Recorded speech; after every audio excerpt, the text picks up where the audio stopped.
Okay, there we go. We're live. Okay, we are at our fourth recreation stream, which is like the gringo version of El Asado, and I'm here with the host of El Asado, Klaus. The topic, Hey, good the evening, topic, guys. How's it going? the topic, as always, is whatever you want it to be. And of course, I said mid-Lent, and I would probably share some words about Lent, other than, if you're practicing Lent, then just keep it up, and if you screw up, just talk about it with your spiritual father and don't get so beat up about it. Yeah, earlier before we went live, I was talking with someone in one of my socials, and he couldn't join us. I mean, if he's still listening, and if he's if he put the baby to bed, then he's always welcome to join right back in. And I shared the link with Inquisidor. I don't know if he's busy, because when you have two small kids, then they kind of eat up your life. Yeah. So what's new, Klaus?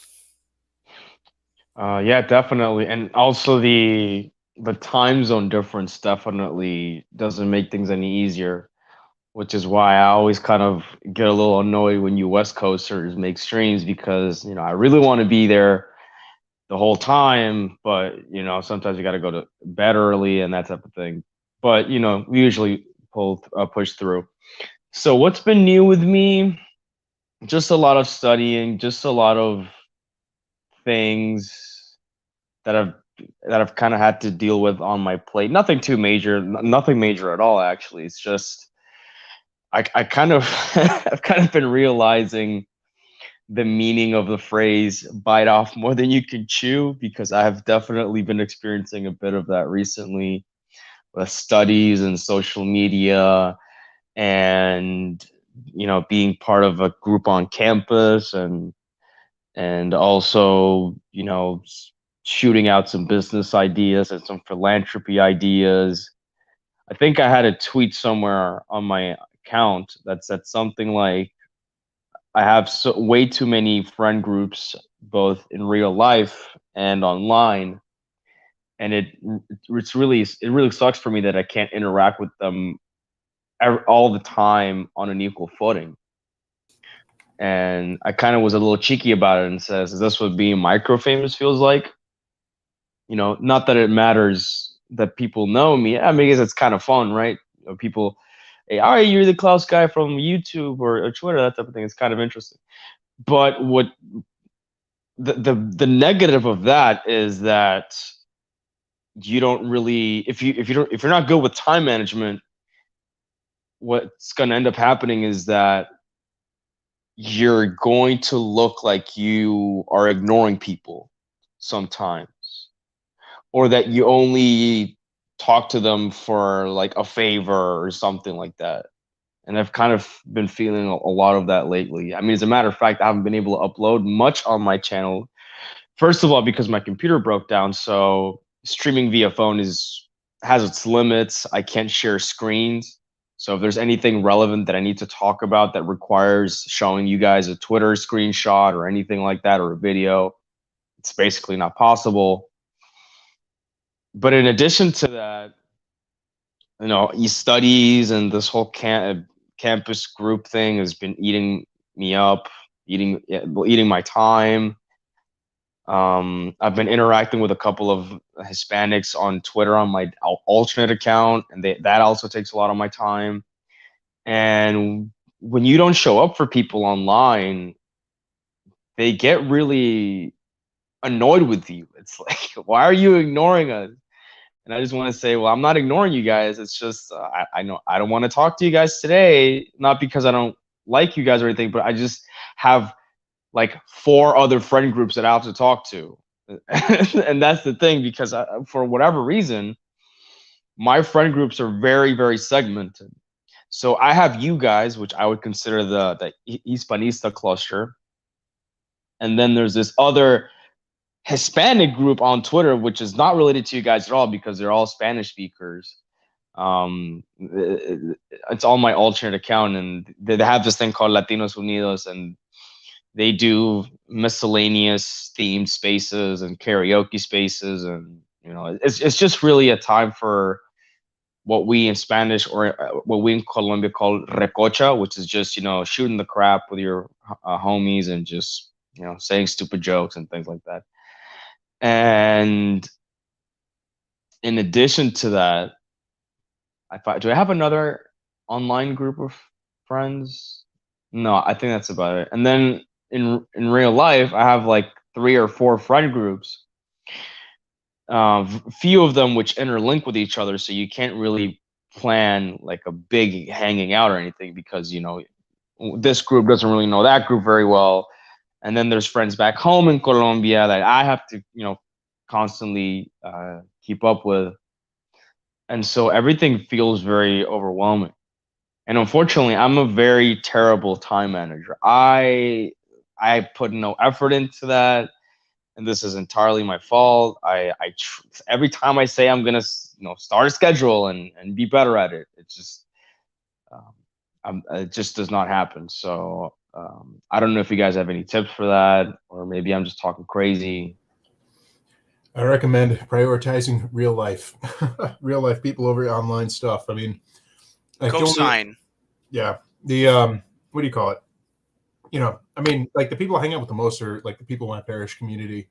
So that's the most. Then I got a group of guys that are mostly outside of it, but are all what I would call adjacent.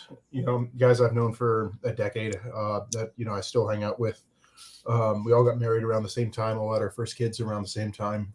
So we also that is the second group of people I hang out with. And then after that, Social Galactic is just on the side. And the only reason that I show up on the Hispanista stuff is because Cephas kept kicking me in the pants to show up and talk in this space. So, Well, that's funny because you're the person that made me aware of Hispano YouTube. So I figured it might as well go full circle. Bit of a But karma there. yeah, um, as far as time management goes, honestly, sometimes, well, I don't think this is your problem, Klaus, but honestly, sometimes the best way to uh, manage more time is to take more tasks on. Uh, I co-sign with Jose Miguel that the best thing to do is to put your friends lists um, on a priority scale or a priority basis. And the thing is, I've never really had um, I've never really had groups of friends that hate each other's guts. So there's no need to really take care of that or engage in this weird diplomacy. But like if I have a friend on Twitter that is beefing with another friend of Twitter, but friend B is somebody who's a friend in real life, then I'm going to stick up for the guy who I have real life connections with. So, yeah, I mean, the thing about the internet age is that uh there's not always a conversion between uh your your internet friends and your meet space friends, but sometimes there is. I mean, my current relationship was brought on through online dating, and you know what, she actually listens to my streams, so I have to be careful what I say. But yeah, prioritize based on proximity. But while you were both talking, I was thinking about during the birdemic lockdowns, I actually found that it was kind of a boon or a blessing not to have at least back at that time, too many people in my offline life, because if I had been with a bunch of scared uh, panic mongers in their masks and wearing like tarps over their bodies, then I would have gone completely insane. So there's some valid there's some there is a boon to having segmented or compartmentalized social groups. Yeah. Okay. The other thing to take into account is, like an actual friend. What I call a friend is someone who's with you there, like during like really tough times. Someone you've been through the fire with. So, like for example, my best friend who's also my landlord. I always will make time for that guy because way back when, like 8 years ago, we were both homeless together, and so we were camping out under the stars way back when together. Back when we were both single. And what do you call it? Even like recently, like when I lost the business and everything, he gave me a $20,000 interest-free loan for so that I could feed my family until my unemployment came in. So because I had to argue my case for that, which is insane. But yeah, so like someone like that, that's someone I've been through thick and thin with, and so if there's competing stuff, then he gets priority. Yep. Yep. Funny that you mention your landlord, because just from what I glean on Social Galactic, he may actually act like an actual medieval lord, and you're his vassal. No, that he does. I mean, yeah, pretty much. Mm-hmm. So it's funny too, because how do you put it? Like I'm the best tenant he's ever had. So like I'm paying, I guess I'll share it here. I'm paying $750 a month underneath market rate for where I'm at, and that's the thing. So it's like, I'm extremely grateful. Extremely grateful to what he's provided me, and he's grateful that I'm keeping this house together and everything. So yeah, it works out. Mm-hmm. Yeah, this is one of the aspects of Hispanic culture and Filipino culture, and well, basically any non-WASP culture that it's lost on a lot of Americans, because relationships can be worth more than money, even if you're even if you have sour relationships with people, because you have this notion that this guy or these people have my back should they find me in a street fight. They'll bring out the bats or the knives or the guns and that sort of thing. But the very American notion of atomization. I mean, I think there's a bit of romance to it in that there's this whole frontier. There's this whole myth of the frontier. Of course, they're leaving out the part where the whites are displacing the Indians and abusing them with these treaties that they never honor. But you and your woman and your little kids are building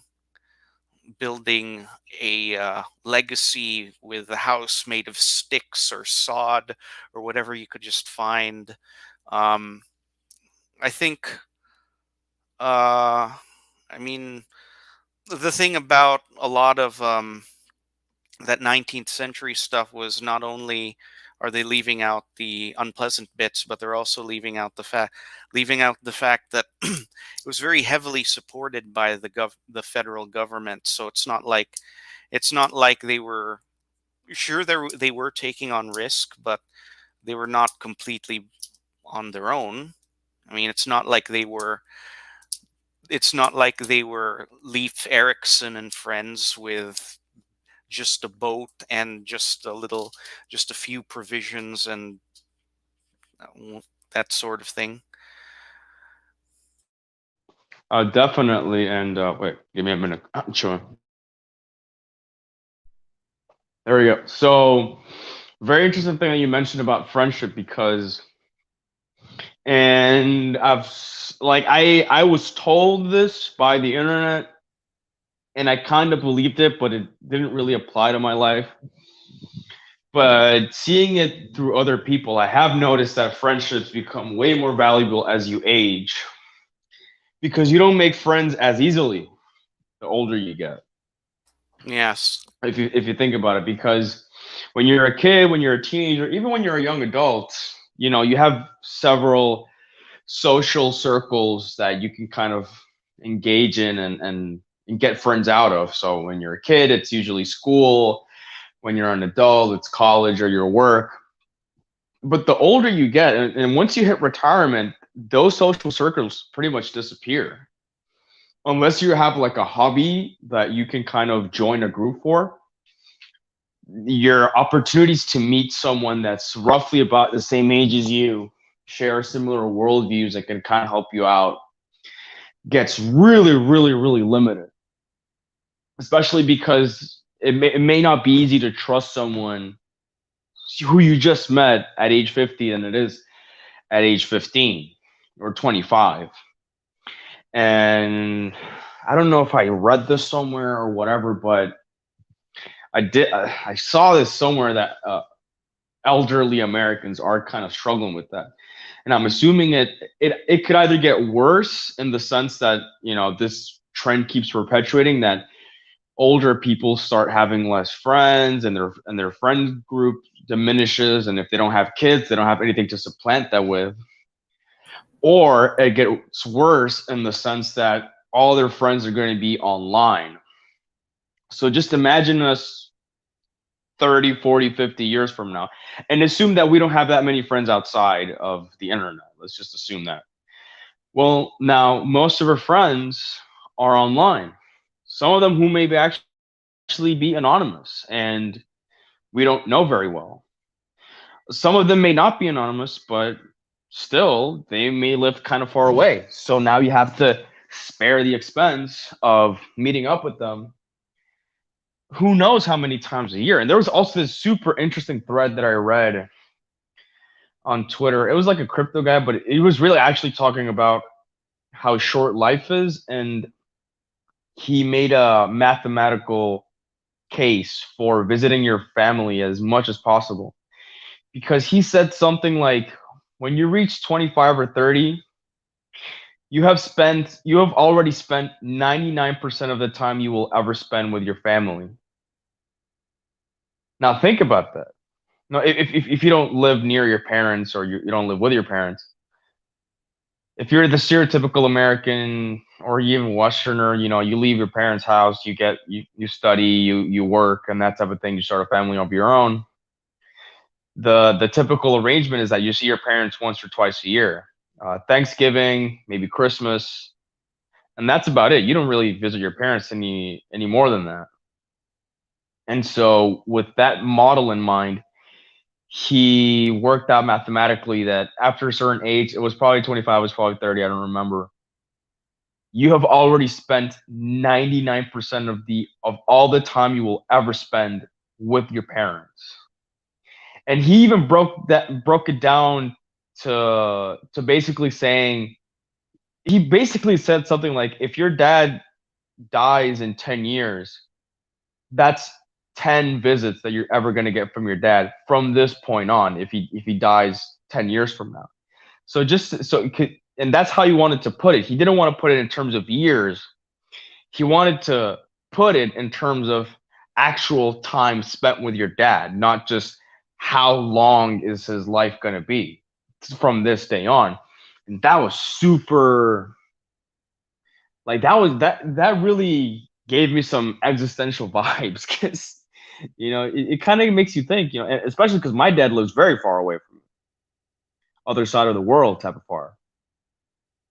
And so you just think to yourself, man, how many times do I have left with my dad?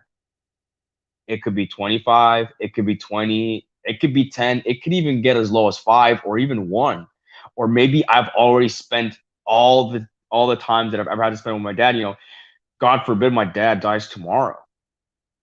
Last time I saw him was, man, I don't even remember. Was it last September or last October, something like that? So that was the last time I saw my dad. I might see him this year, but as you can see, the time you spent with your parents decreases so rapidly. Obviously, it makes sense, right?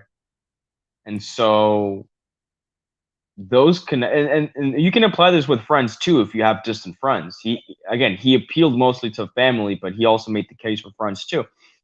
If you have distant friends, who knows how many times you have to spend with them. It may be 50 times if we're assuming you see them once a year and they'll get to live another 50 years. That's still quite few.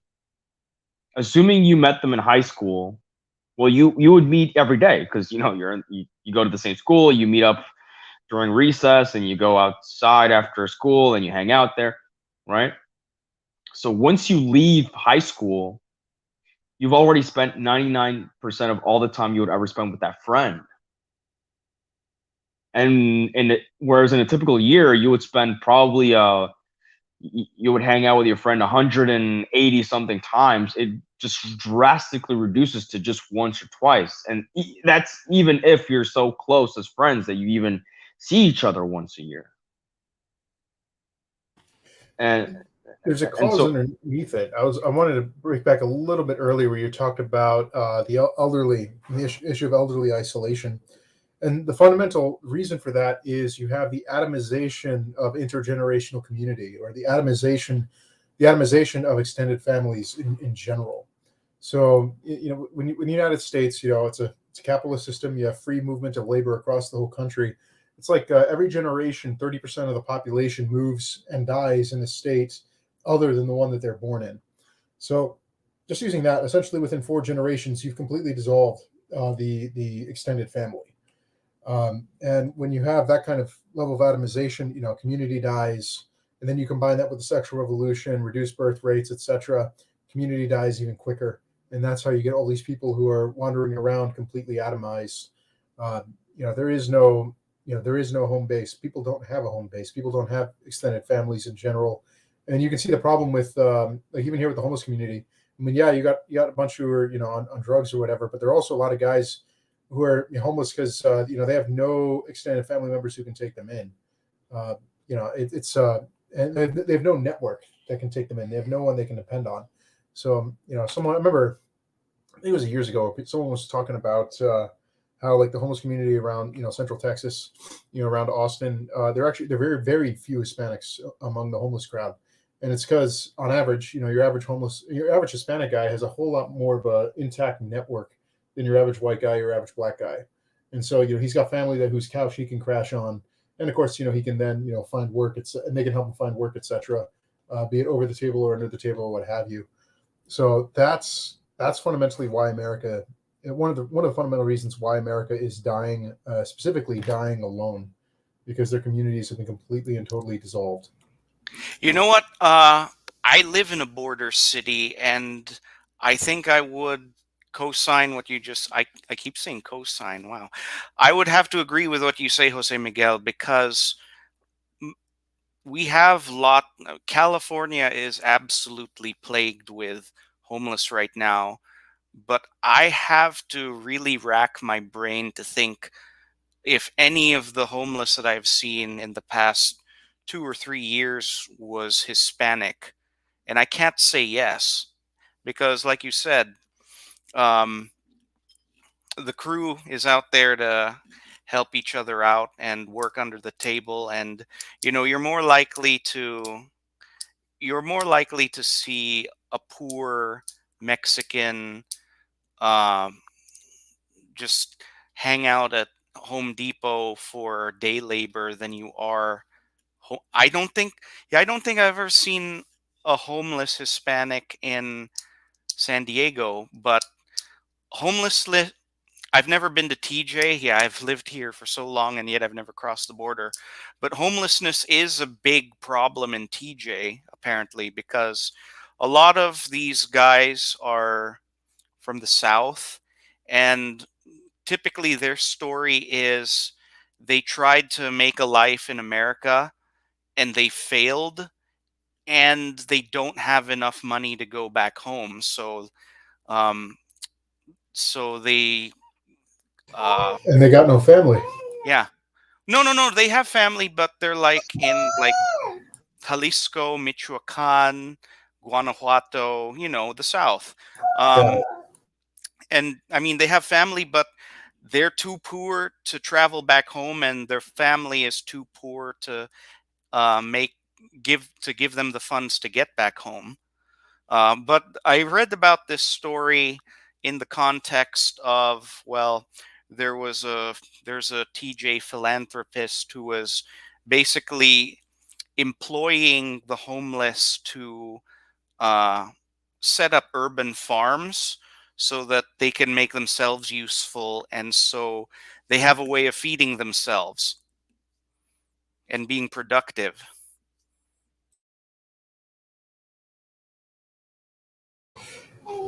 Yeah, I can second that. I mean, technically, the only Hispanic homeless guy I've ever seen was myself, and that was my best friend. And I was like, because it was interesting how the story how that happened, even because it wasn't necessarily necessary, but it was more like let's have an adventure because I was like 25 at the time or 24, and so yeah, what happened was I literally was living off of less than $800 a month. I had just finished paying off my student loans. I had $800 left in the bank, and I got laid off, and my lease was running out. So my friend was building a house. It wasn't ready on time, and so his lease was about to run out. So he was going to be homeless, and or he'd have to pay out the wazoo for 3 months worth of housing. And so he's like, "Hey, how about we be homeless together, save money, and then we move into my place when it's done being built?" I was like, "Sure." And so that's how that happened. So it was more fun. We weren't like in Austin City, like we were camping. Literally, it was just 3 months of camping. It was. I mean, how would I put it? If you can spend 3 months camping as a young man while working, totally do it. If you don't have a family yet. Yeah, the reason why I never did anything like that is because I tell people I have the reverse coming of age story, in that my parents left home and I stayed behind. But this was very advantageous because my mom bought this place where I'm living before before the housing bubble accelerated beyond control. And um, just to give you a picture of the housing price, uh, one of my mom's family friends said, "Go ahead and buy this condo. It's cheaper than my car." So he had a luxury car, obviously, but still, um, those days are long gone. And well, we'll see if Vox Day was right about a deflationary collapse happening. But deflation is not what I I don't think that deflation means that things get cheaper. I think, from my understanding, it means that rather than each unit of currency losing value because of dilution, like it is with inflation, with deflation, the currency goes completely worthless. Um, I don't know if you can elaborate on that, or if you agree, or if you follow. I can a little bit. It's so the deflation that Vox predicts, it's asset deflation, so not commodity deflation. In a sense, a lot of well, until recently, until Biden, a lot of stuff that people basically need, food, etc., has been really cheap. So if you look over the past 20 years of inflation deflation, price increases have been in food, fuel, stuff like that, the basics that people need day to day. But where all the inflation has been in housing prices. So essentially, what the deflationary scenario that Vox describes is when the debt bubbles start going bad and debts start getting written off. So every U.S. dollar in circulation, except for the very very few greenbacks that exist out there, they are what's the word I'm looking for? They're debts. So as debts get written off, the total debt load of the whole economy shrinks. That causes an deflationary pressure. Fewer dollars in circulation, less dollars to or fewer dollars to pay off existing debts, which results in even more debt going bad because the people can't scrum up enough dollars to make the payments. So those debts get written off, and you get more deflation from that. Just an idea of why when people talk about the Fed printing money, the Fed's printing of money does almost nothing to the actual value of the dollar, because the actual dollars being printed are such a tiny little fraction of the what causes actual dollars to start circulating. So let's say I decide to buy one of those condos where your condo currently is, and let's say the current price for one is $1 million now because crazy housing bubble. I got 20 grand to put down, and I have to get a 980 grand mortgage. I go into the bank, I get a 980 grand mortgage. But this is the thing: the bank doesn't actually have $980,000 to loan me. What they do is they create 980 grand out of nothing, loan that to me. I pay them back with interest, and every payment that I make, the portion that goes to the principal is destroyed, whereas the money from the interest is kept. So essentially, most dollars in circulation are loaned into existence. So when that reserve, process, right? yeah, so when the process is reversed, you're going to get massively fast deflation, like to the point where, like I think Vox even said once, like when this debt bubble collapse happens, here you go, little man, if you need something. All right, my little boy needs something. But essentially, when that deflationary bubble goes the other way, the Fed could print $100 trillion and it won't make a difference in the sheer amount of debt that's going bad. So that's the deflationary scenario. However, given that we're having a commodity shock, a commodity crisis. Okay, I got to take this guy somewhere. He needs his mother. I'll be right back. Actually, very interesting thing that Jose Miguel was saying, because it's not like, after this happens, a house is going to be worth like $2. Are we all going to be rich, guys? Like, because there's also probably going to be a lack of things to buy. It's not just that the dollar is going to deflate, as far as I know, and I'm quite ignorant on this topic, so I'm speaking from a place of ignorance. The problem here is that, just there is there's a shortage of things, so it's not like gas is going to go back to being $2 or $1. It's like there's not even enough gas as well, in addition to what Jose Miguel was talking about. So this kind of seems like the worst case scenario.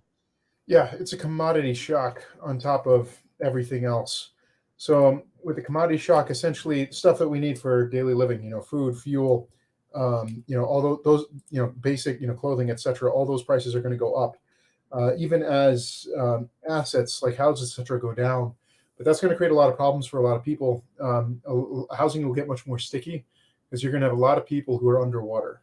So I was looking at Chile back, I think it was before Allende, just before Allende, that I was looking at. And because they had a commodity shock combined with asset deflation.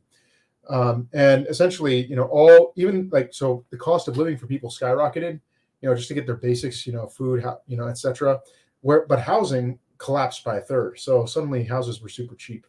So it's, of course, in the case of the United States, even if houses were to drop by, 2/3, in places like, where Cephas is, or even where I'm at, houses are still way too expensive for, the person earning the median income.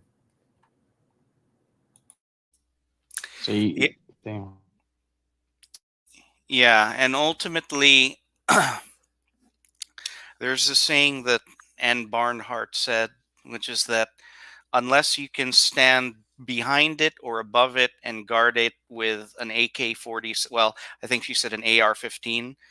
Okay, yeah, unless you can stand above it or behind it and guard it with physical force, you don't actually own it. So I think there may be a scenario in the future where BlackRock or insert evil financial capitalists here may try to collect on all of these houses that are underwater. But the thing is, the occupants just don't leave, and whatever repo men or whatever they send are actually shooed away. I think that there is some possibility of that happening, but it would only happen in places that have a lot of social cohesion and respect the law of the jungle. Do you guys see that happening? Um, I can tell you from my own neighborhood, like where I'm at. What are those guys called? Not BlackRock, but the other Berkshire Hathaway has been buying Vanguard? up the houses. Yeah, Vanguard too, but Berkshire, specifically in my little neighborhood, Berkshire Hathaway has been buying up the houses, and like one of the houses here apparently went for 450 grand, which is absolutely unheard of. So it's yeah, they're buying things up like crazy, and the thing is, the spot where I'm at for a condo complex or a townhome complex, it's actually rather defendable. So, I mean, if the people here suddenly couldn't afford to pay their rents to, Berkshire Hathaway, and Berkshire Hathaway wanted to crack down, that actually might be a little difficult. If the people living here were to decide that they didn't want to honor, whatever horrendous usurious contracts that they have with Berkshire. Yeah. Yeah, I think this would be a growth opportunity for somebody who, well, for lack of a better term, would be a caudillo. But there's a difference between wanting to be a big tough guy and actually doing it effectively. Um, and yeah, morally too. and morally too, because I mean, a lot of the caudillos in Latin American history, they were good at they were good at certain things and terrible at others. So I don't think that I I mean the I don't think I can't think of any particular Spanish or Latin American leader that would really stand out as, yes, this is the guy. This is the one that we have to emulate. Because if you think about it, if that were the case, he would have been more successful, and I think he would have captured a lot more of the Hispanic population and wouldn't have the United States to blame.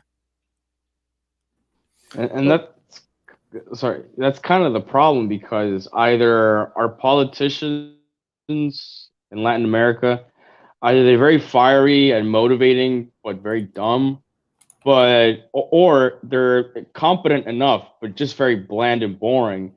And once you get deep enough into Latin American politics, you start to realize that style almost always beats substance.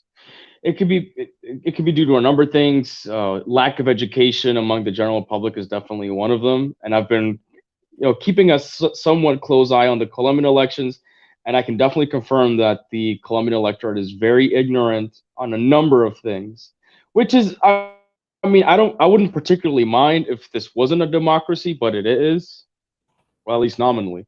So the electorate does have to be educated on some issues, especially the issue of pensions, which has been a topic of much debate and controversy during the debates, because there's been some very stupid proposals being planned up by some of the candidates, and a lot of the electorate is eating it up because they're just not educated on how an effective pension scheme works, and what's a good pension scheme and what's a bad pension scheme, one that kind of looks like a pyramid scheme, whether it's by design or by mistake. That's another discussion. But in addition to that, it's not just lack of education, it's just the very intrinsic fact that Hispanics do love caudillos. They do like to hear men who know what they're talking about, even if they can just BS their way into being right, or the BS their way into an answer. They want to see that confidence. They really, really do not like people who have doubts, who are deferential, and who can compromise. And that's kind of been evidenced by the fact that Sergio Fajardo, which was former mayor of Medellin, former governor of Antioquia, and currently third in the polls, his performance has been pretty bad, actually, considering that he actually has a pretty good record as an executive. because he's just too much of a what we call a tibio. He's just very lukewarm. He doesn't really inspire you with his fiery rhetoric. He's just like, yeah, we're gonna do this, we're gonna do that, we're gonna do this and that. And then the other two candidates, the top two contenders, Petro and Fico, are a lot more fiery. Petro is the most incendiary character of all. He's just the guy who's like, oh, we're gonna take, finish with the corrupt, and we're gonna, finish with Uribismo, and everything is the other guy's fault, and whatever, right? He's a very inspiring guy, for lack of a better word. And I don't even like Petro. I do not like Petro.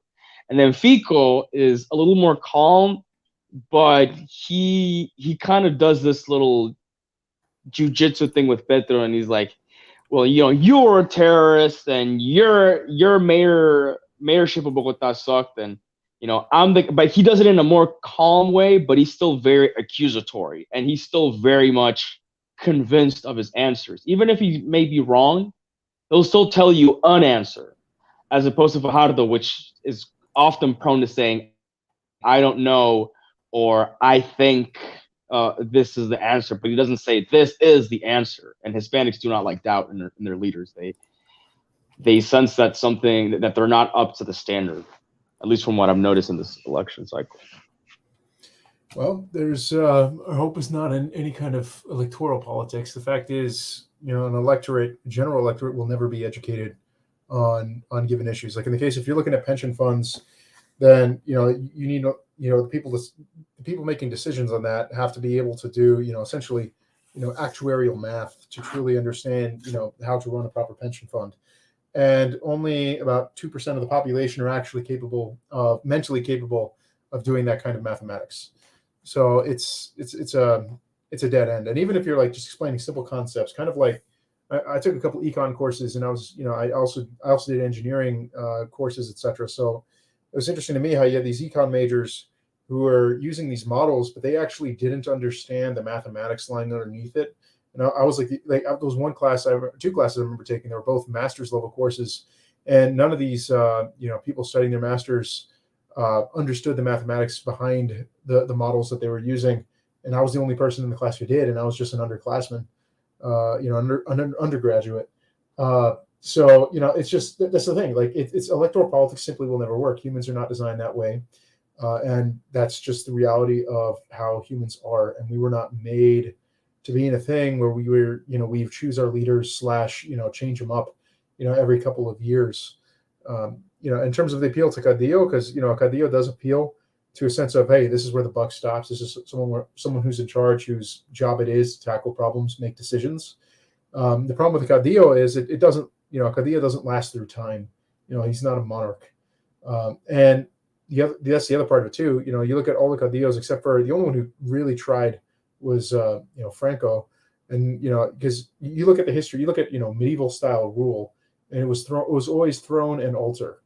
And in the case of a Cadillo, you have essentially a cheap version of the throne, but there is no altar. Franco tried and failed for a couple different reasons, but that's why you're talking to someone who doesn't even vote, so. Right. No, well, I just kind of wanted to bring up the election thing as kind of telling the public that Hispanics do really appreciate strong men, even if they say they don't, even if they kind of lie in their way to think, oh no, I vote for the most well equipped guy. It's like, no, you really don't. Out of curiosity, did you hear the Empire of Lies speech by Vladimir Putin? No, I have not gone to hearing about the Empire of Lies speech. I would love to get your, what do you call? I would love to get your feedback on that in terms of how that ranks as a Cadillo. Because what I find interesting about Putin is he talks very calmly, very low key. He essentially, his speeches, he gives them, like most of his speeches, he gives with the same cadence, the same, tonality, the same, essentially calmness. He doesn't stir up the emotions of the people listening to him. He talks exactly like how they instruct Orthodox priests to give their homilies. It's supposed to be like super sober. And I find that to be very interesting because, his the way that his speeches are delivered are super sober. Like Joe Biden has more, rhetorical fire to him than Putin does. But when you read when you look at the content of what Putin's saying, I'll say accusatory is an understatement. Well, I have seen some of his speeches or some of his discussions, and he does definitely strike me as a stern, was it firm but understanding, or stern but clear guy. Like he's not gonna shout. Like Putin is not like a shouty type of guy. He's not like a Hitler type of guy. That type of thing. But even with his calm tone, you can still tell that he's very much about his business. Like, you cannot cross this guy or you're going to end up regretting it. And it's very interesting that you pointed out Joe Biden, because he's been stereotyped as the angry old grandpa, right? And Joe does tend to lose his temper and kind of wag the finger at people and that type of thing.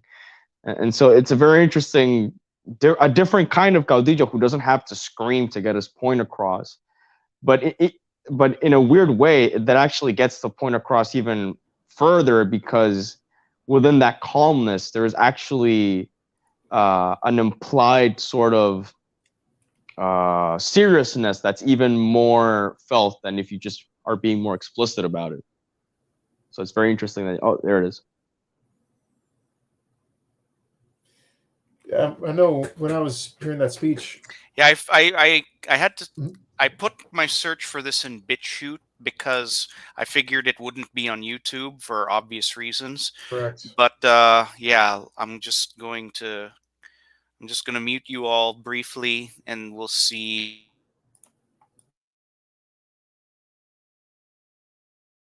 Я пригласил вас для того, чтобы поговорить о вопросах, связанных с экономикой, с финансами. Мы с Михаилом Владимировичем обсуждали эту тему, имея в виду, конечно, и те санкции, которые сейчас так называемое западное сообщество, как я его назвал в своем выступлении, это империя лжи, пытается реализовать в отношении нашей страны. Ну, давайте начнем. Пожалуйста, Михаил Владимирович. Well, looks like that wasn't the speech, so epic fail on my part. But you can see the Putin's rhetoric is he almost talks like Chuck Yeager, in that he never raises his voice. He keeps some sort of calm about him. Yeah, we'll have to search for that speech on our own time and our own resources. But yeah, hang on. Just found it. You just found it. Okay. Thank you. I saved it because it is excellent speech. It's wow, it's almost an hour and a half, so I'll just find just any random portion and see if yeah, it's the first 40 minutes that's the speech. The rest is like follow up from his ministers. Okay. Yeah, so even just the first 5 minutes would be fine for Klaus to get a feel. All right, just the first 5 minutes. And while we search, oh, never mind, you got it.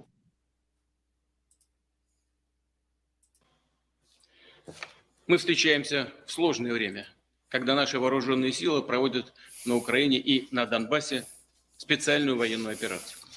Напомню, что в самом ее начале, ранним утром 24 февраля, мною публично, открыто были названы причины и главная цель действий России. Это помощь нашим людям на Донбассе, которые в течение почти 8 лет самыми варварскими методами, блокадой, крупномасштабными карательными акциями, терактами и постоянными артиллерийскими обстрелами подвергались настоящему геноциду. И за что? Только за то, что они добивались элементарных человеческих прав. жить по законам и традициям своих предков, говорить на родном языке, растить своих детей так, как они хотят.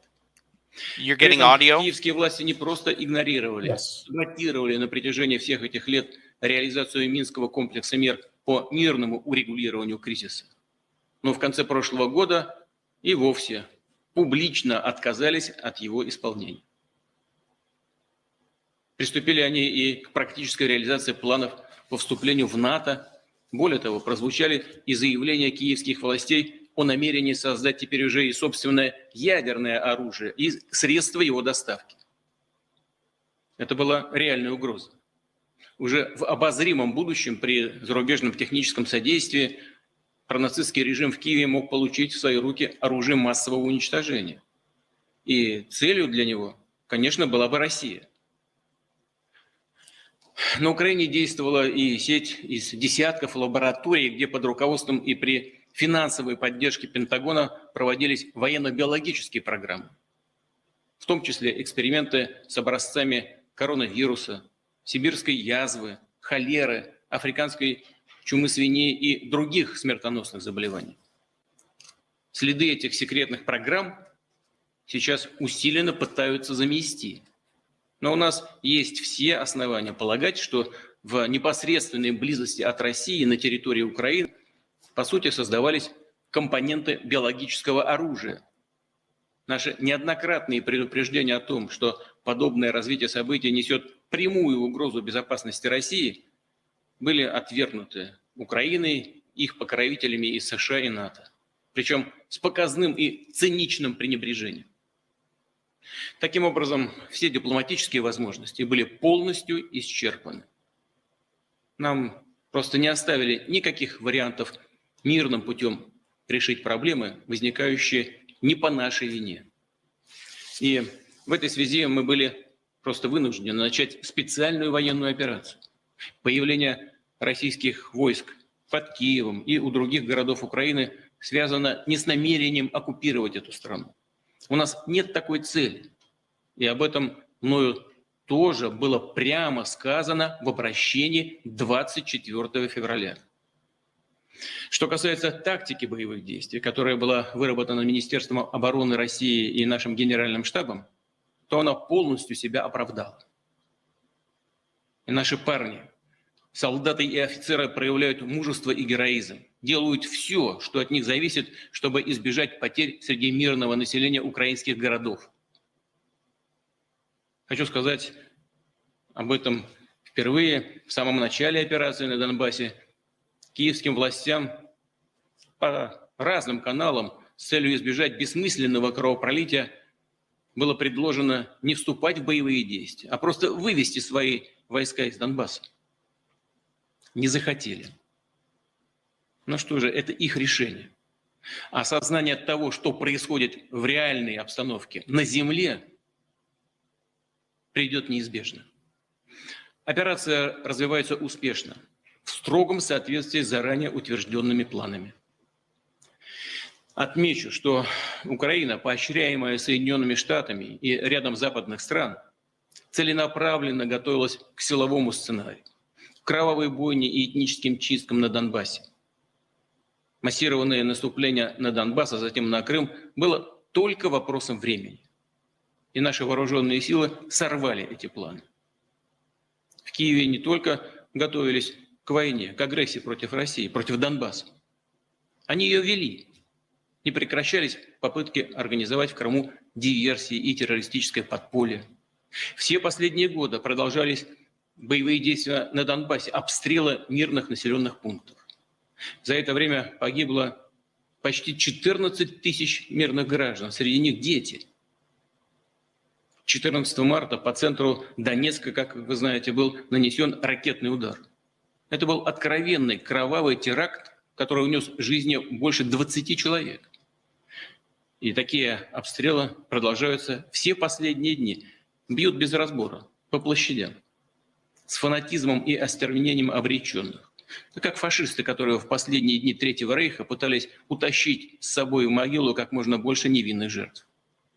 Но что поражает своим запредельным цинизмом, это не только беспардонная ложь Киева, заявление, что это Россия, додумались до этого, якобы запустила ракету по Донецку, но и то, что так называемый цивилизованный западный мир, европейская и американская пресса даже не заметили трагедии Донецка.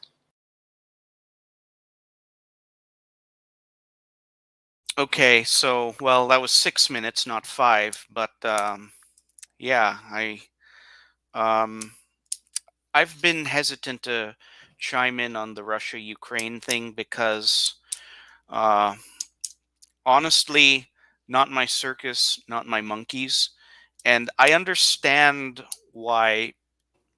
I understand why some people really like Putin, but the reason why I'm not cheerleading for him is because Putin is in it for Putin, and he's him winning this war uh, does not in any way benefit me other than getting some thrill at Joe Biden and company getting a black eye. Uh, Honestly, I'm not even afraid of the possibility of a nuclear escalation, and I have a couple of reasons for that. Well, it looks like Klaus is. No, I'm still here. Okay, All yeah. right. I was just wondering, Klaus, how does that rate compare to the would-be fiery/boring guys currently running for Colombian politics? He kind of reminds me a bit of Fico, but like not too much. But definitely someone. He strikes me as someone who's clearly there out of merit. Like he got the job fair and square. He knows what he's doing, or at least I think I know. I think I know what he's doing, and he says things as they should be, and he provides a bit of calmness to everything. So, I'm ready to go. I'm pumped up, but I'm not reaching the edge of mania. Like I'm not going crazy and like, yeah, but at the same time, I'm like, okay, he's got some good points. Like, man, he's saying this and that. Like, I'm down. Like that type of thing. That's how I feel. I don't know. Got it. Yeah, I find Putin's history to be interesting, or Vladimir Putin's history to be interesting, in the sense of, is Putin in for Putin? I mean, we'll see. The guy's put a target on his back, especially with his pegging the ruble to gold, oil, and agriculture. I know some people are calling it a return to the gold standard, but it's more than the gold standard. There was a huge debate in the end of the late 19th century in America over whether to stick with the gold standard or do a gold and a silver standard, because gold, having only gold tied to your currency restricts it causes currency crises because of lack of cash flowing. So the ruble is not tied only to gold, so it's not a true gold standard. It's actually essentially a basket of commodities, and those commodities being, of course, gold, oil, and food, which I think is actually a really smart way of doing, having a currency.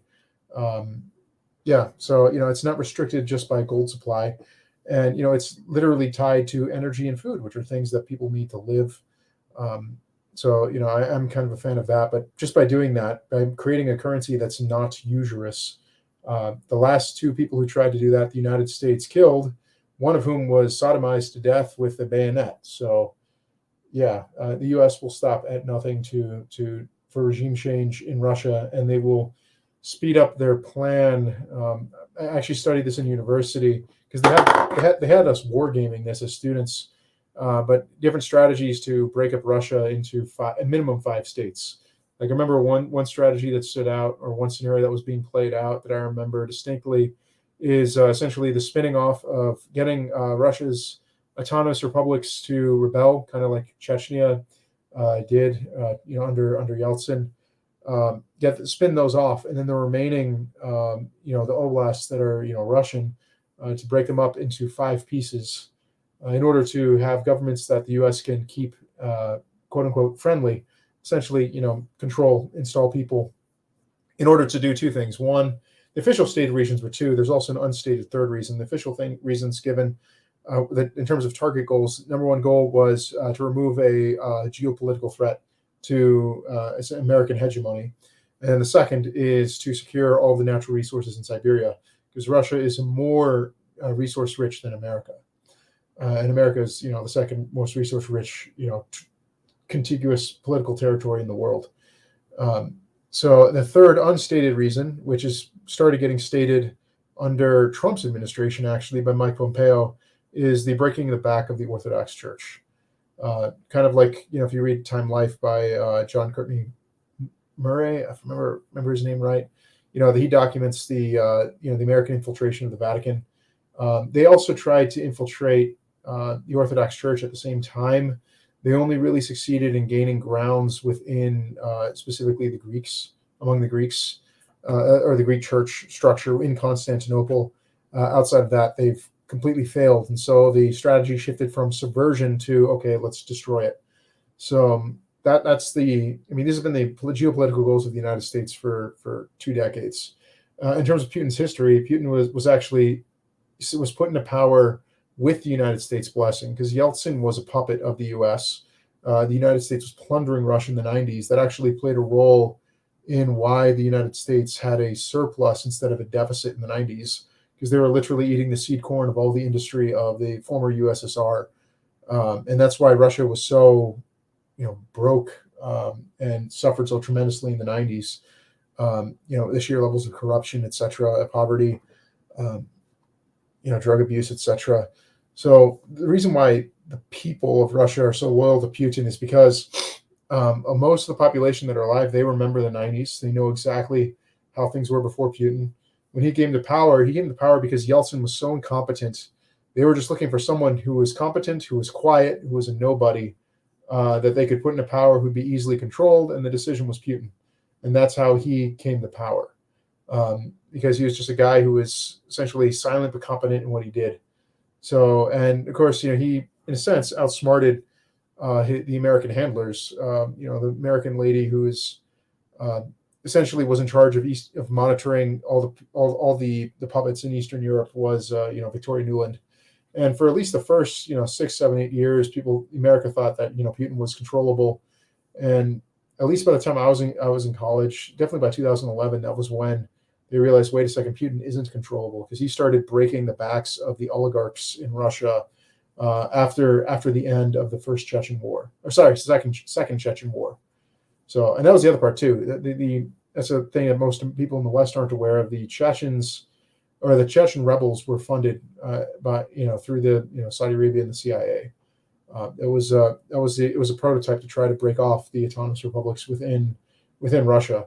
And that's actually part of why Putin has this, the Chechen paramilitaries that are or Chechen, whatever you call them, this Chechen military force, which is so loyal to Russia, because for them, they see this as an opportunity to atone for the sins of their fathers. Because I was reading into the Second Chechen War, and it's very fascinating to see how the rebels were Wahhabi, and Wahhabism is a foreign school of Islam to Chechnya. So there was a point where the mullahs within Chechnya got sick and tired of these essentially heretical Muslims running around, launching this rebellion, that they gave their blessing to the faction that were called the Patriots, who were loyal to Chechnya and their version of Islam that was unique to their people, and they blessed them to wage war on the Wahhabis. And that's when you had even some of the former some of the rebels actually switch sides to fight for Russia against the Wahhabis, and that's where you had this grind down of the Wahhabi units within Chechnya in the Second Chechen War. And that's something people don't understand, that many Chechens understand that they were played by the Americans, and they want revenge on the Americans for what was done to them 20 years ago. I see. Well, this is something that they don't really talk about in American media for obvious reasons, but there's a great many things that they don't talk about in the US media because, one of my mutuals on Twitter had this comment that the United States still sees itself as a plucky underdog, even though it is, well, for now, at least for the next few days anyway, the world's sole hyperpower. And, part of what makes Americans think this way is perception management by a consortium of let's just put it out there: Hollywood and the CIA and any other third parties. You could say Tavistock or whatever. But still, regarding Russia, not my circus, not my monkeys. The thing that, and honestly, this may come as a shock to people listening, but if somebody was to hold a gun to my face and a knife to my balls and say, pick a side, I would say Ukraine, but I say that knowing that all of the bad guys and all of the perverts want us to root for Ukraine. And that's solely, and I know this is going to step on some toes, Jose Miguel, but it solely has to do with the Catholic connection. But even then, it's too weak and too tenuous for me to throw my hat into the ring, because the way that I see it, and I see this with Duganists running their, flapping their lips on Twitter, that they're thinking about this whole multipolar world that Alexander Dugin proposes. But the thing is, we already had something like a multipolar world in the pre-Great War era, and it ended up failing. And, secular politics being what it is, and materialism being what it is, geopolitics and war is a zero-sum game. So I think that both a balance of powers and a belief that the material is all that matters, is going to spell disaster, or it's going to spell disaster for the side that agrees to stay in its own lane, stay in its own fence. I think if there is going to be a shift to multipolarity, it's going to last no more than a century, because one of the poles is going to want to seize the entire pie, because the benefits of controlling the whole world is that you can get whatever you want from wherever you want with whatever you want, and without the constraints of morality and the perspective that the world is temporary and fleeting and will pass away at the end of the age, then there's no limit, there's no bottom to the depths that any materialist leader would descend to, save just the very real reality that all men are doomed to die. Ray Kurzweil notwithstanding with his silly fantasies.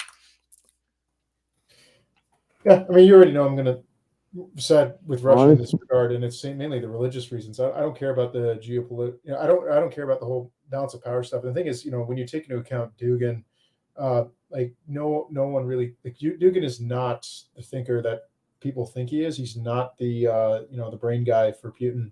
He's not the Wang Hun. He's not the version of Wang Hunan that is to Xi Jinping.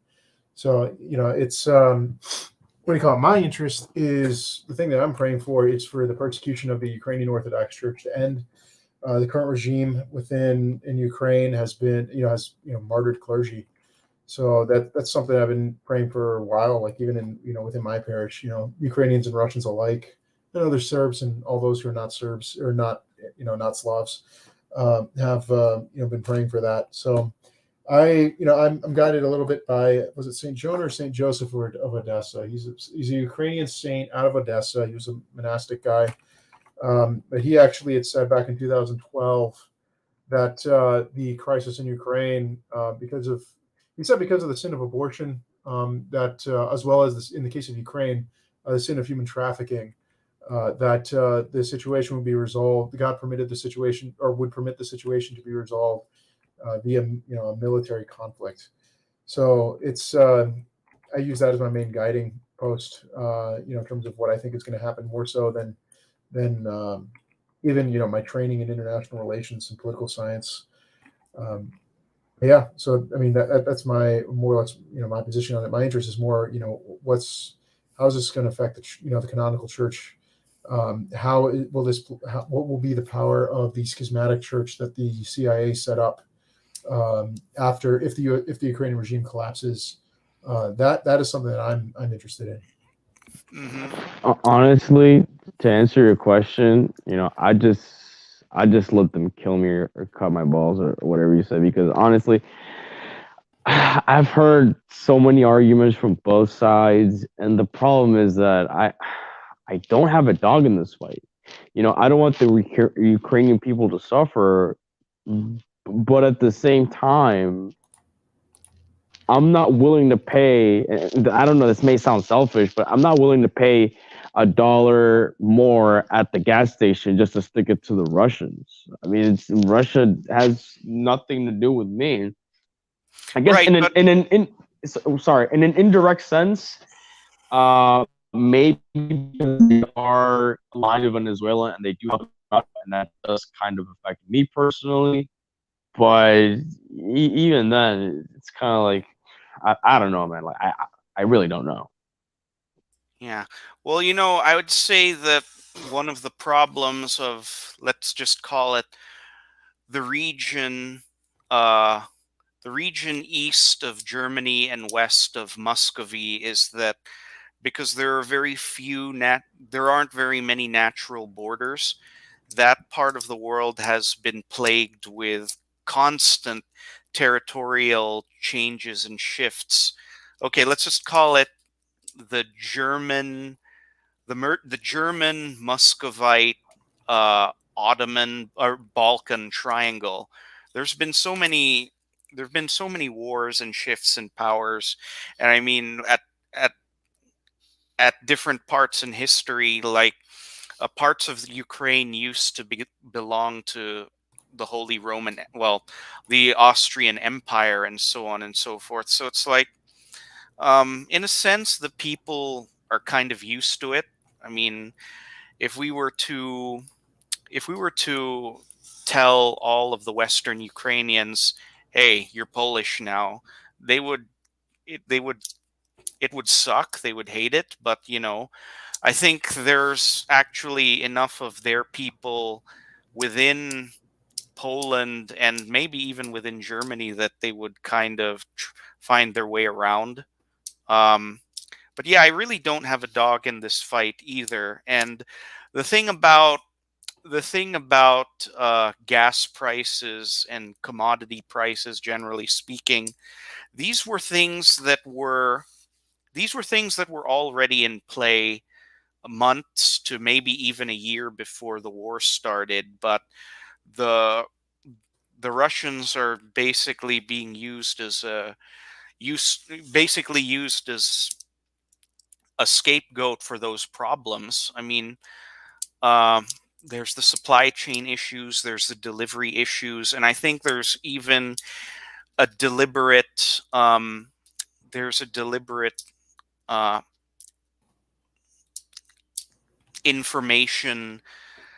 Um, one of the things that's uh, often left out when it comes to the study of economics is that information plays a part in uh, supply and demand curves too, because how do we know that the supply of any given good is the true reported supply? Like, that I've heard that the whole thing about oil coming from dinosaurs was basically a ploy by the Rockefellers to make the true supply of oil look much smaller than it really is.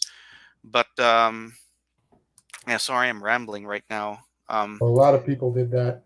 But yeah, no, it's been known for a while that oil is not dinosaur juice. Well, of course, because dinosaurs are fake.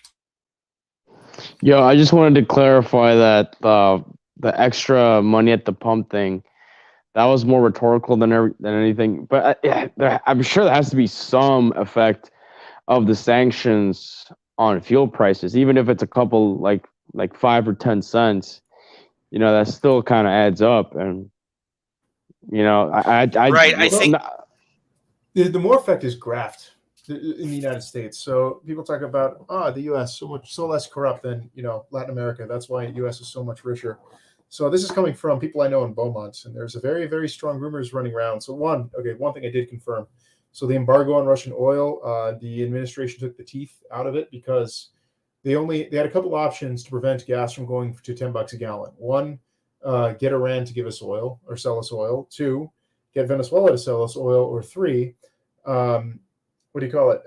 Remove the embargo on Russian oil. So Venezuela can't give us oil because their entire oil industry is completely shattered. It would take a minimum of 2 years, assuming you're doing a Marshall Plan, to rebuild Venezuela's oil production. Iran said no, and the United Arab Emirates and the other Arabian nations refused to pick up the phone for when Biden was calling them. And so that left the only option to prevent $10 a gallon as easing the embargo on Russian oil. So what they did is they kept it in word, like we're not buying Russian oil. But what they did is they permitted certain third parties to be able to buy Russian oil that can then sell it to the United States. And the rumors from individuals I know in Beaumont in the oil industry is that the said third parties are very politically connected to the Biden family. So you have a massive amount of graft going on. So Russian oil is still coming to the United States. Why is prices higher than they were, prior to the war? Someone is collecting a significant amount of money as a third-party fee in the middle. So they're literally laundering oil, quote unquote laundering. Yeah, that's America. Yeah. Oh my god. Oh Lord. Right. My. Well, and there's also the fact that domestic oil production, I think, well, does our domestic oil production, or rather our lack of it, have anything to do with this? Because, during the pandemic, and of course this was obviously it didn't really matter to most people because they were stuck at home under the government's thumb, but there was that brief a space of several weeks where oil was trading at negative prices. Of course, this didn't necessarily mean that if you go to the gas station, they'll pay they will give you money to take their gas. But like this was the first time in well over a decade that I saw California prices at two something. I mean, did we kill our oil industry? Yes. So yeah, you had well, first of all, lack of confidence due to the hacking. Remember the hacking of that pipeline? Yeah, And I then remember there was a ban. I think it's still in place. A ban on exploration on federal lands, and that's about as Correct. far as I know. I think Jose Miguel probably knows more about that. Yeah, that happened. Also, massive restrictions on the amount of land that can be used in Alaska for oil, for drilling oil as well as exploration. And also, of course, the shutting down of that pipeline. So suddenly, Dakota Oil has to continue to move by train, and that's way less efficient than an oil pipeline. The U.S. What do you call it? This is where I fall into America, or this is where I use as my argument for America is currently in Romans 1 territory, where the sins of this country are so great that God has turned the ruling classes, and I think most of the masses too, even over to their delusion. So you have this destruction of America's internal energy independence in the name of trying to save the planet, and supposedly being environmentally friendly, while promoting all these alternative tech like electric cars and solar panels, etc., which cause immense ecological and environmental devastation in places from the Congo to for cobalt mining to Bolivia for the lithium mining. It's the U.S. the U.S. leadership and a lot of U.S. people have frankly just gone crazy. They've gone mad. And that's why I see the U.S. in a type of Sodom and Gomorrah scenario, a type of a Jericho scenario.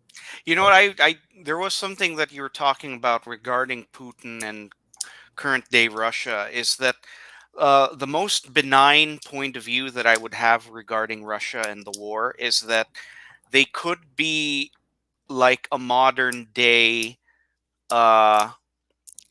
Babylon taking over Judah, or Cyrus taking over Babylon, in that they're not, Babylon was a wicked place, and Persia was pagan, but they were both instruments in judgment, and it was the Persians that allowed the Judeans to go back home, build a wall, rebuild the temple. So that's one benign way that I can cast, one benign light in which I can cast the Russians. But that I that t- I don't necessarily see them as the good guys here.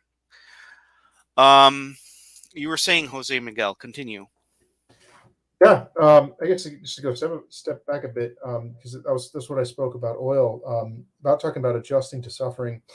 I was trying to put together, because people were saying, oh, Putin was World Economic Forum, which I found interesting, because World Economic Forum was, or the World Economic Forum, the young leaders thing that Klaus Schwab has. The problem is that was founded, if I remember, it was 2004 or 2002, but either way, Putin was already in power, so there's no way he was taking time off to go to classes, in Brussels, or wherever the WEF young leaders do their stuff. And two, he was in the middle of the Chechen War, and he was heavily involved with that personally at all levels. So I've not been able to put together any kind of time frame where he could potentially have been, a so-called young leader for the World Economic Forum. The only time period where there's free time where he wasn't involved in politics or the KGB. So, he was a KGB officer. He was a lawyer on the back end. He was actually their equivalent of a defense attorney. So if someone was being investigated by the KGB, his job was actually to defend the person being investigated, which I found to be very interesting, because that wasn't what I was expecting. But he, obviously, USSR disbands. He loses that line of work in 1991. Russia was so impoverished.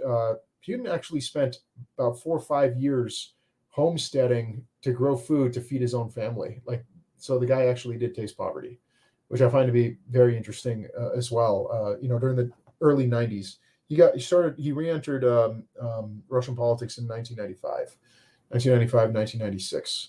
So I just find it to be very interesting that the current Russian leader is someone who's actually had to work the ground to get food for his 2 daughters and his wife, or then 2 daughters and his wife.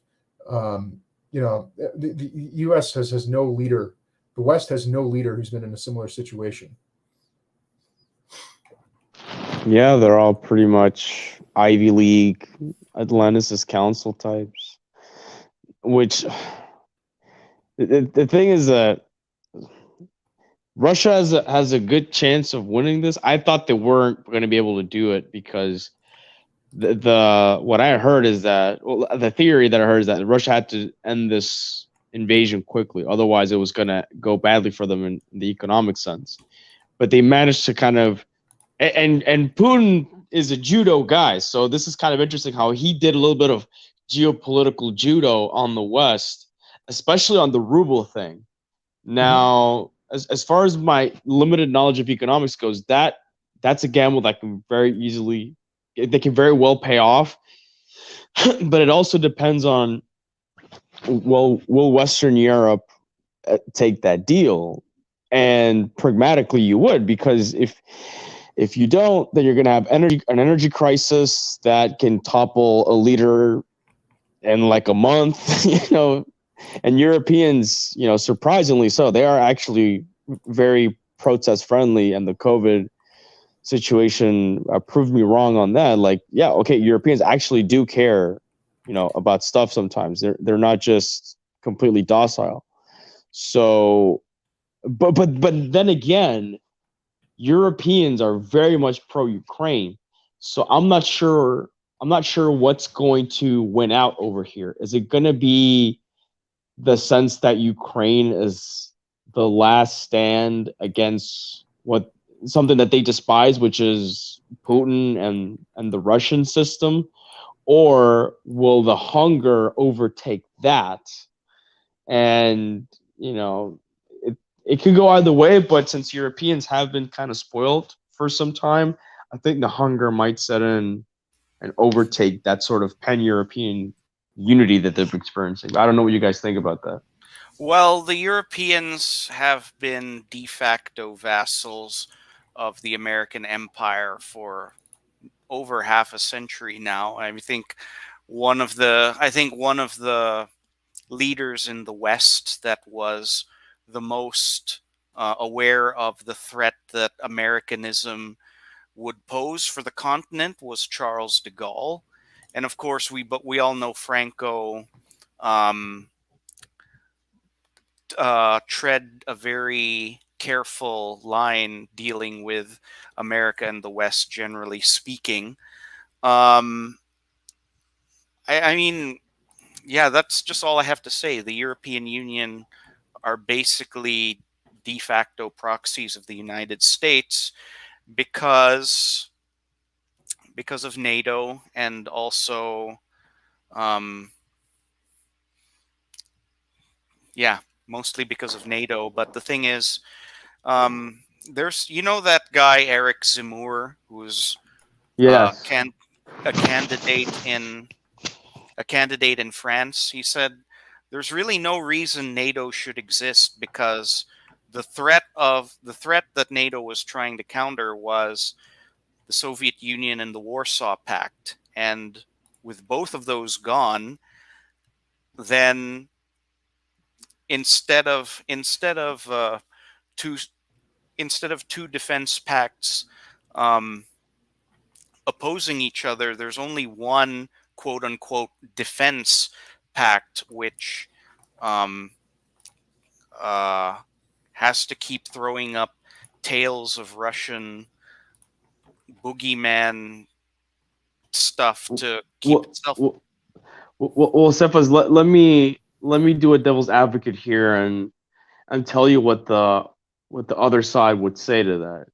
So after the Warsaw Pact and the Soviet Union collapsed, obviously you had a number of independent countries that arose from that. And these countries do feel a genuine sense of fear from being absorbed by Russia again. Whether this is going to happen or not, who's to say?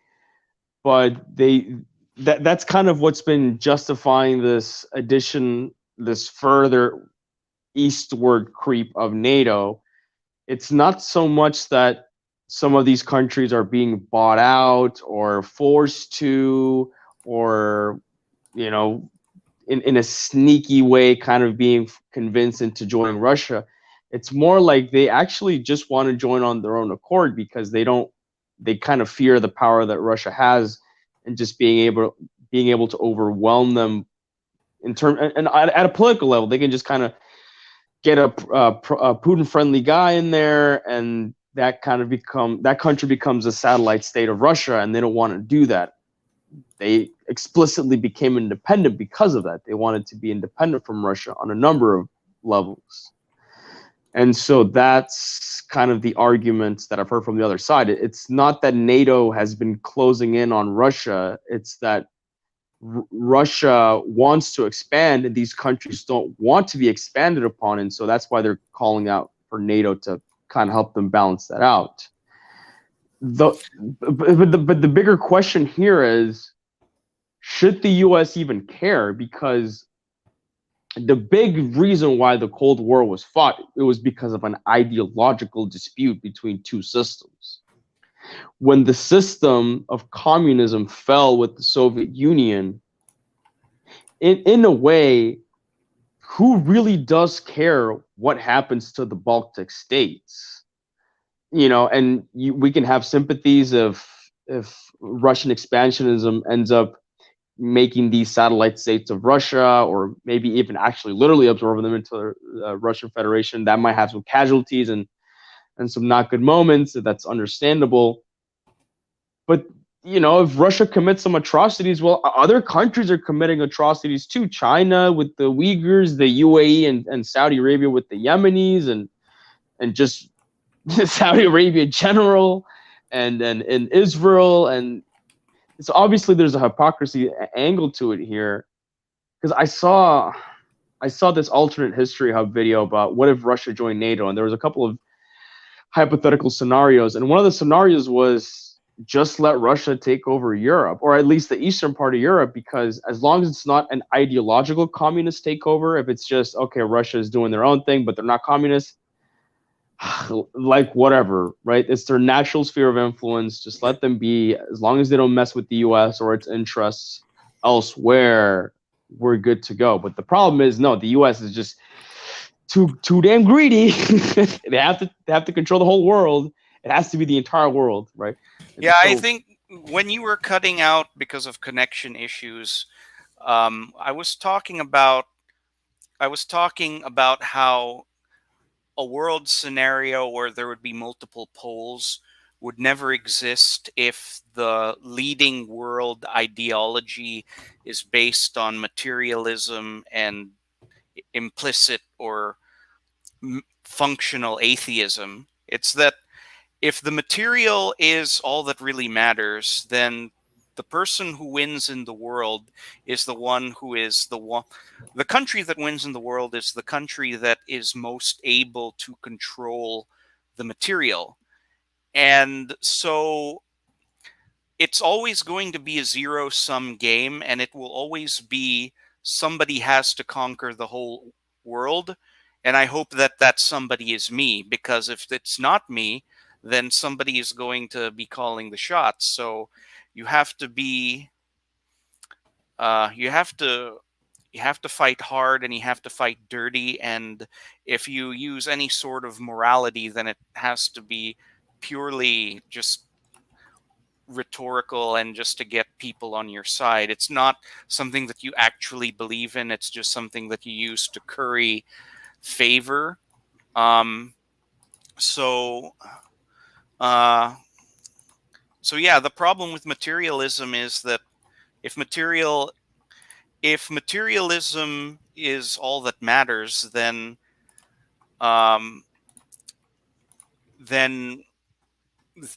anything else, any sort of Christian ideal with regard to charity, meekness, gentleness, humility, kindness is totally impossible, because you have to be on the top of the heap, and you have to use whatever tricks that you can, because otherwise the other guy is going to do that to you. And I think this is kind of a bit of a tangent, but I always found it a bit providential that during the Old Testament times, the Hebrews were commanded to occupy.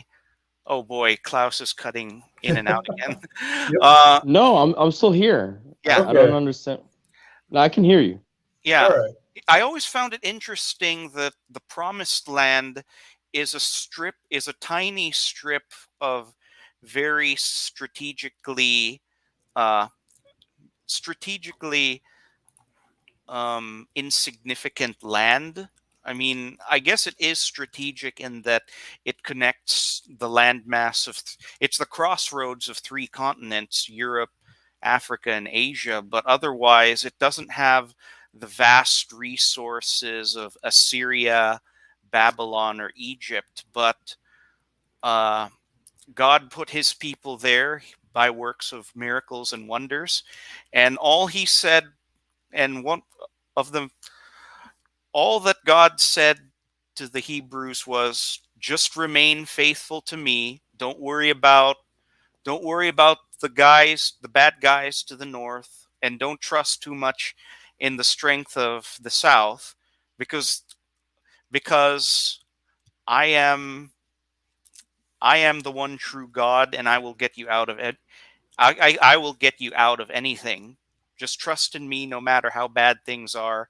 And I forget what story in the Bible it was, but there's that there's that really badass story of an angel that killed like 137,000 Assyrians. So it's like you don't have to worry about anything, because even though materially the bad guys have way more than you, and the bad guys claim that they're wealthy and prosperous because they're killing their babies on the high places to curry favor from these devil gods. The thing is, you have the real God on your side, and he'll get you out of anything. And the the uh, the the law of Moses is replete with references that say, "I am the Lord thy God who brought you out of Egypt." And it's something that's interesting to reiterate, because the Hebrews were slaves. They had no ability to liberate themselves save the power of God. So um, if you have God, if you have if you put yourself in God's side and work and be obedient to whatever he says, no matter how much it doesn't make sense to you, then even if you only occupy a tiny strip of land that is sandwiched between three great powers, it doesn't matter if they can bring everything to bear against you, because as long as you're faithful and you're not whoring yourself out to these Gentile gods, then you're going to be good.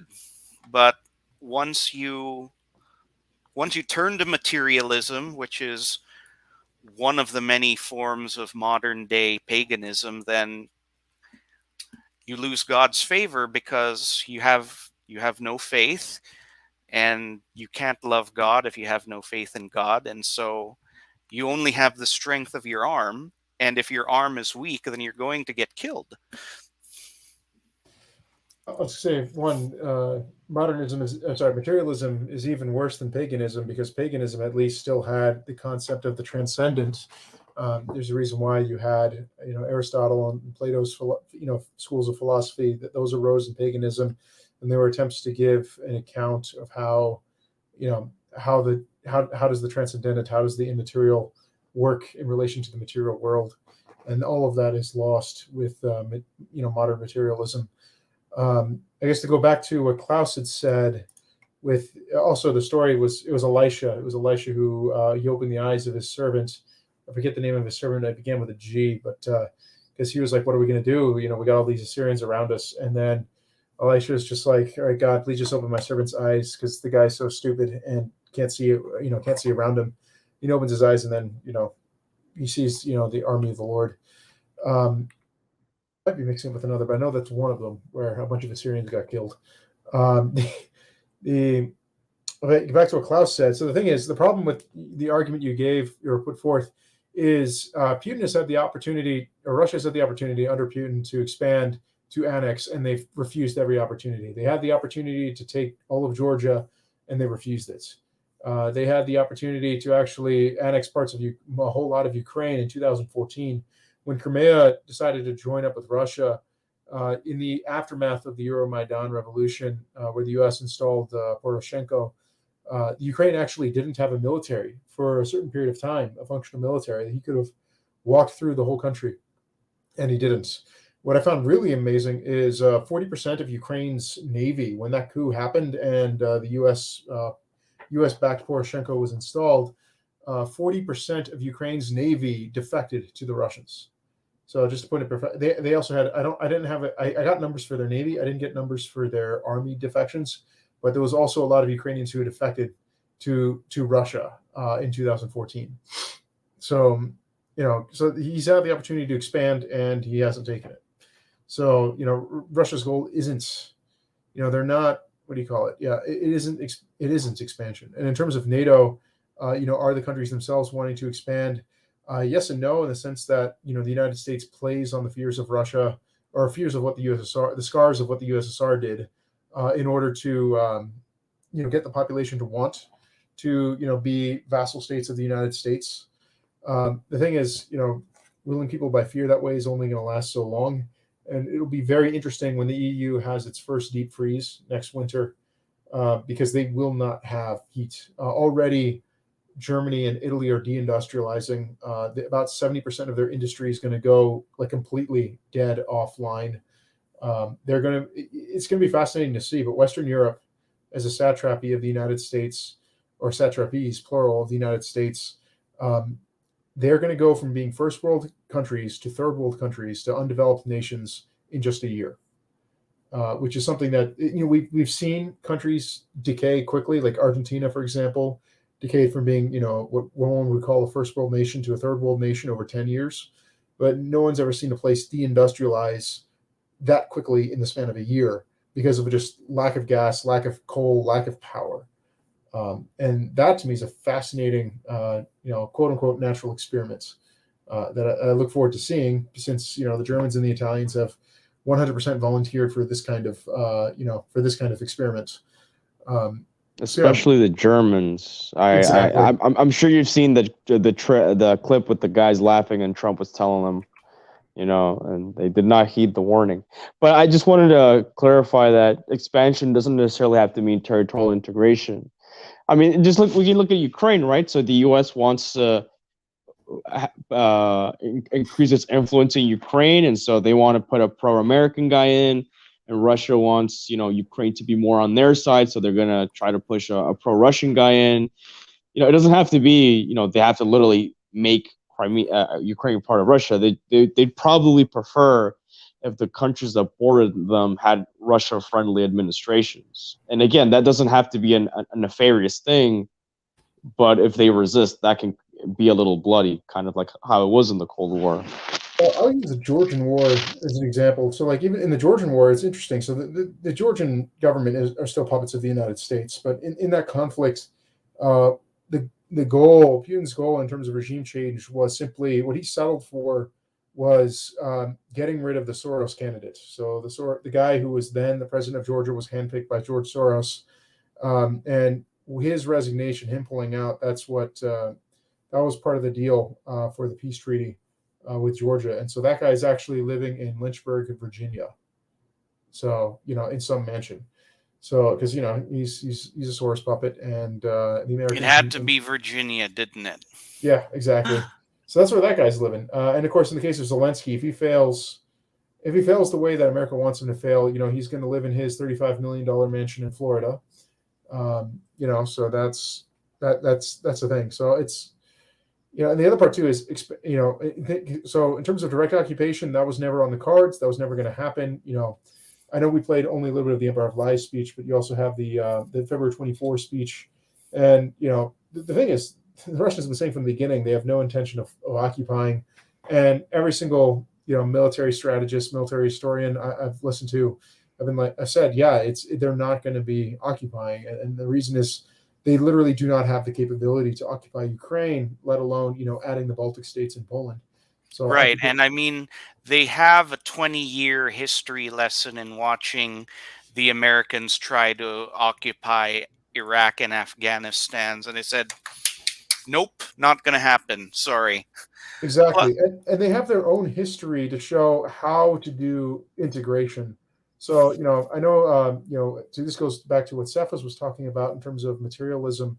So, yeah, like if materialist ideologies are all that's on the table, then nothing really matters in the political sphere in regards to something that will actually be stable, something that will actually develop nations and the churches in a way that, the churches can actually perform their main function of producing saints. And that's the thing. The ideology that Russia currently has is what's called Russia Mir, or our Russian world. And that's something I'm going to look into more, but I do know it is not materialist. And in some ways, it's actually more traditional than Tsar Nicholas I's nationality, or autocracy, orthodoxy nationality. It's actually more old school than that. And that actually, I need to do a lot more reading, and I have to find good translations of stuff, because I don't read Russian yet. I am learning Cyrillic, but that to me is an interesting thing in terms of And again, for us, like Klaus is Colombian, and I'm Colombian by heritage, even though but I was raised over here. The thing for us to look at this conflict, there's no, I mean, there's going to be sides that are going to be picked in the future, but none of us are going to be ones picking those sides for our given nations. But what is worth paying attention to is looking at what are the things, what strategies, what tactics, what operations, militarily, geopolitically, financially, what are the things that work at getting your nation out from underneath, the boots of America and the city of London. That to me is what I'm very interested in this current conflict. Have babies. Yeah, that's the core of it. That's it. And well, Don't do debt. That's the other one. What was the other one you said? No debts. Right. Have babies, no debt, and no public school. There you go. And no television. Yeah. Yeah. I just this Monday I had downgraded my phone to a flip phone, mostly for spiritual reasons. I mean, this new phone still has GPS and Google on it, but uh I think the CIA knows, or the NSA knows, a lot more about me than I know about myself. But it's more for me to make it harder to commit certain vices. And but the thing is, when I text people, I have to use my computer or a computer because I do it through Google Voice. And of course, I'm obviously not sharing any sensitive information on Google Voice, so they're not going to find anything there. Yeah. What is it? The goal of a devout Christian should be that your father confessor knows you as well as the CIA does or the NSA does. No, I mean, and the thing that I don't know if there are any young people listening to the stream or if they'll be listening to the recording, but if you were a young Christian Catholic man, you should be more afraid of what Jesus has to say to you in the end of your life than you should insert intelligence agency here, because the CIA doesn't have the power to send you to hell. Yep. Yeah. And one of Klaus, one of the things that I found the first night of the phone downgrade was that it really helped curb one of the vices that I have, which is immediately upon waking up, I get my phone, I look at Twitter or all my socials and whatever. These are things that are not sinful per se, but they are major time wasters. And when you have that habit of sucking on the digital opium pipe, it really eats a lot of time, and that's why I think that's why I was having such trouble waking up early, because I would spend hours looking at the internet and blackpilling about what people are saying on the timeline. But once that avenue has been cut off, then you can focus on what you really need to focus on, whatever that is for you. For me, that would be getting my physical. I mean, I'm glad that I am in a relationship, but I also want to lose weight simply because I have all these nice pants that I'm not wearing because I can't fit in them anymore. I would say that, even though technically Twitter use is not sin, being very mindful of it is important because that can lead to sloth. And, Yes. So, and that's the thing about our interactions with modern inventions nowadays, is that we really need to, and I suffer from this because, I do be spending quite a bit of time on social media, and at least on Twitter, goddamn Twitter. So I'm probably gonna have to cut down on that, because it's just like modern food, and modern food tastes very good and it's very nice. Cakes and ice creams and those are very wonderful things and they bring joy.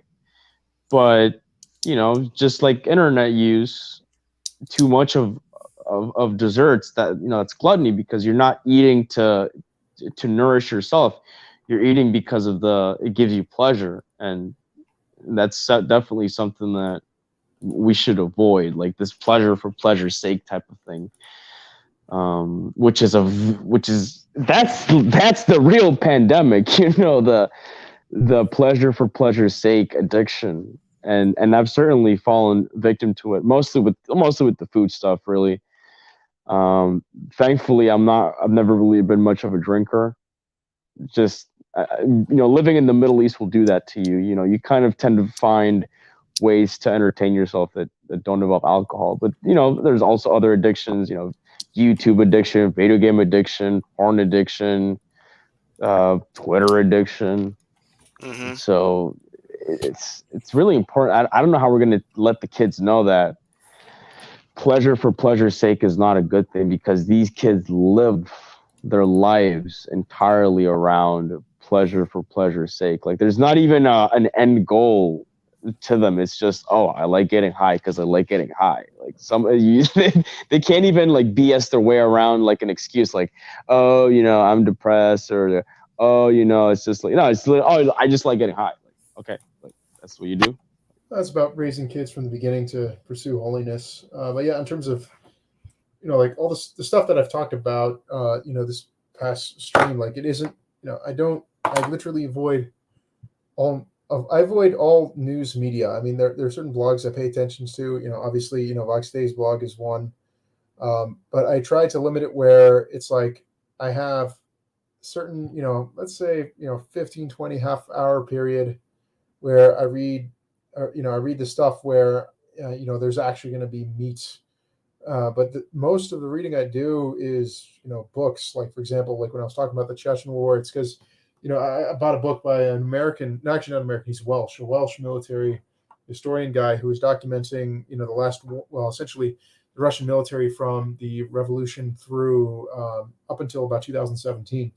And, he was just documenting all the, all the not just equipment, but, tactics, operations, strategy, how their officer corps works, etc. And he was actually even listing predictions of, what would happen in a, like if he was actually listing predictions from, like the Russian-Ukraine conflict in 2014-15, if that became a full-scale war, what would that look like? And there were some things he got right, other things he got wrong. And the one thing that he was looking forward to seeing, and from his case, a curiosity standpoint, was whether or not the Russian reforms to developing a dedicated non-commissioned officer corps, if that would actually succeed, and Russia would actually graduate to having a military with better command organization than an Arabian military. And that is definitely yes at this point, at least based on the conflict that's been seen so far. Their NCO corps is not as good as what the United States was 30 years ago, but it is way better than it's ever been since the czars. So yeah, so that's how I learned this stuff. And the irony is, I spending my time reading books like that, or Lives of the Saints, Church Fathers, and other old books, you get a much better picture of how the world actually operates, and it's a lot easier to screen out BS. I credit St. John Damascene a lot, because I've been reading his Fountain of Knowledge. When I started reading his Fountain of Knowledge, like that, ironically, that collection of 3 books technically, but his philosophical chapters were extremely helpful for me for recognizing when my leg is getting pulled, when someone is giving me a story that is incoherent with their own worldview, or when even the thing of like when someone's trying to sell you something, whether it be like like an actual sale, like selling of a car, or sale like in a media story. What is the point of view? What are they trying to limit your scope of thought to? Stuff like that I started recognizing, and I credit St. John Damascene for that. And I'm going to use Fountain of Knowledge as the because it was written as a textbook, the first book in it. But I'm going to use that as the philosophy textbook for my children in our homeschooling curriculum. So that's what I recommend. Like, time you spend on social media or reading the news, is particularly news, completely cut that out. Like, I have no social media except Social Galactic, but even with that, I spend more time on Social Galactic than I should, and so I've been trying to keep that limited so that I spend more time focusing, obviously, spending time with my wife, my son, and then reading good stuff. That's how you get a very good picture of how the world actually operates.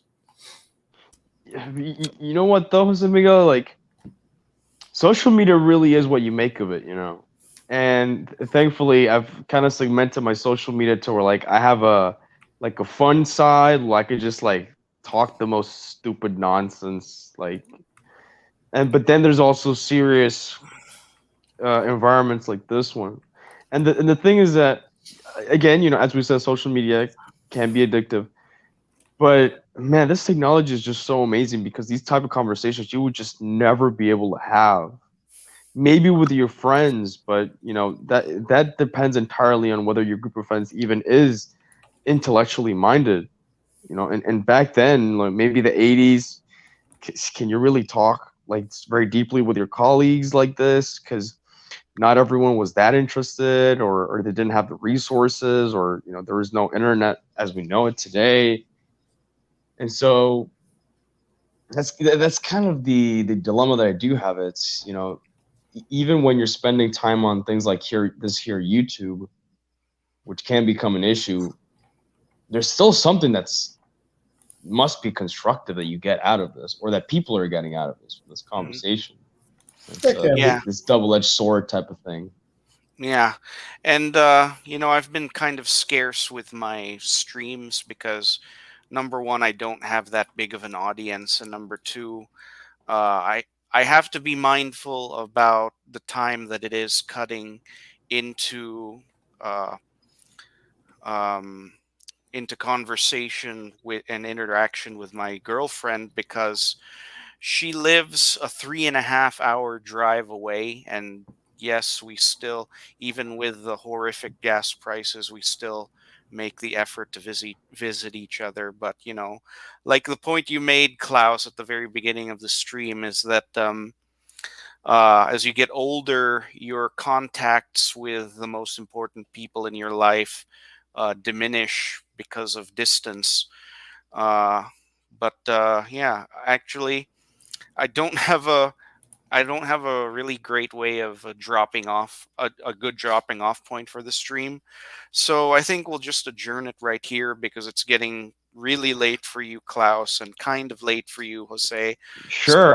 So, Let me stick this landing a little bit, because I'm kind of good at that.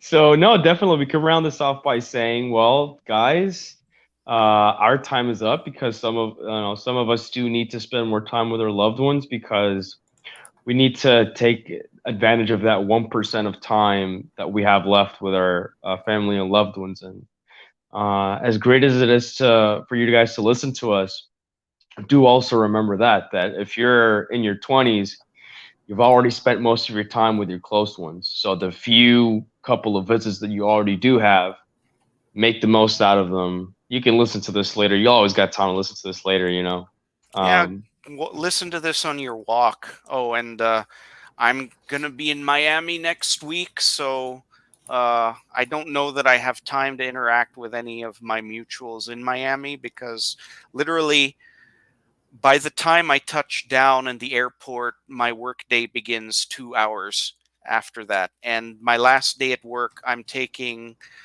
the only direct flight out for that Friday. So yeah, I think it's business before pleasure. And yeah, it's gonna kind of stink to have free work provided lunches in the middle of Lent, but I'll find some way to manage.